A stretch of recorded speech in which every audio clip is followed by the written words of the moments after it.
ಬೆಳಗಾವಿಯ ಸುವರ್ಣ ವಿಧಾನಸೌಧದಲ್ಲಿ ಇಂದಿನಿಂದ ಡಿಸೆಂಬರ್ 19ರವರೆಗೆ ವಿಧಾನಮಂಡಲ ಚಳಿಗಾಲದ ಅಧಿವೇಶನ ನಡೀತಾ ಇದೆ. ಈ ವೇಳೆ ನಾನಾ ಸಂಘಟನೆಗಳಿಂದ ನಿತ್ಯ ಸಾಲು ಪ್ರತಿಭಟನೆಗಳು ನಡೆಯಲಿದ್ದು ಸರ್ಕಾರಕ್ಕೆ ಪ್ರತಿಭಟನೆಯ ಬಿಸಿ ತಟ್ಟಲಿದೆ. ಬೇಡಿಕೆ ಈಡೇರಿಕೆಗೆ ಆಗ್ರಹಿಸಿ ಈಗಾಗಲೇ ಬಿಜೆಪಿ ಸೇರಿದಂತೆ ಒಟ್ಟು 89 ಸಂಘಟನೆಗಳು ಅನುಮತಿ ಕೋರಿ ಬೆಳಗಾವಿ ನಗರ ಪೊಲೀಸ್ ಆಯುಕ್ತರ ಕಚೇರಿಗೆ ಅರ್ಜಿಯನ್ನ ಸಲ್ಲಿಸಿವೆ. ಈ ಮೂಲಕ ಸದನದೊಳಗೆ ಪ್ರತಿಪಕ್ಷಗಳು ಸರ್ಕಾರದ ಮೇಲೆ ಮುಗಿ ಬೀಳಲಿದ್ರೆ ಹೊರಗೆ ಸಂಘಟನೆಗಳು ಸರ್ಕಾರಕ್ಕೆ ತಮ್ಮ ಬೇಡಿಕೆಯ ಪಟ್ಟಿಯನ್ನೇ ನೀಡೋಕೆ ಅಣಿಯಾಗಿವೆ.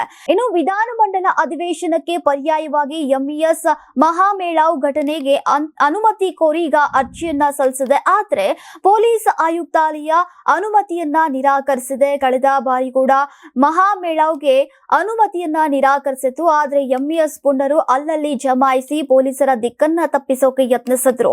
ಬಳಿಕ ಎಂಇಎಸ್ ಮುಖಂಡರನ್ನ ಬಂಧಿಸಿ ಅವರ ವಿರುದ್ಧ ಪ್ರಕರಣ ದಾಖಲಿಸಲಾಗಿತ್ತು. ಅನುಮತಿ ಇಲ್ಲದೇ ಇದ್ರೂ ಕೂಡ ಎಂಇಎಸ್ ಮುಖಂಡರು ಅಲ್ಲಲ್ಲಿ ಗುಂಪು ಸೇರುವ ಸಾಧ್ಯತೆ ಇದೆ. ಈ ಹಿನ್ನೆಲೆ ನಗರಾದ್ಯಂತ ಬಿಗಿ ಪೊಲೀಸ್ ಬಂದೋಬಸ್ತ್ ಅನ್ನ ಹೆಚ್ಚಿಸಲಾಗಿದೆ. ಇನ್ನು ಸರ್ಕಾರದ ರೈತ ವಿರೋಧಿ ಧೋರಣೆ ಮತ್ತು ಉತ್ತರ ಕರ್ನಾಟಕಕ್ಕೆ ಆಗ್ತಾ ಇರುವಂತಹ ಅನ್ಯಾಯವನ್ನ ಖಂಡಿಸಿ ನಾಳೆ ಬಿಜೆಪಿ ರಾಜ್ಯಾಧ್ಯಕ್ಷ ಬಿವೈ ವಿಜೇಂದ್ರ ನೇತೃತ್ವದಲ್ಲಿ ಮಾಲಿನಿ ಸಿಟಿ ಮೈದಾನದಲ್ಲಿ ಪ್ರತಿಭಟನೆ ನಡೆಯಲಿದೆ ಮತ್ತು ಸುವರ್ಣಸೌಧ ಮುತ್ತಿಗೆಗೆ ಕರೆ ನೀಡಿದ್ದಾರೆ.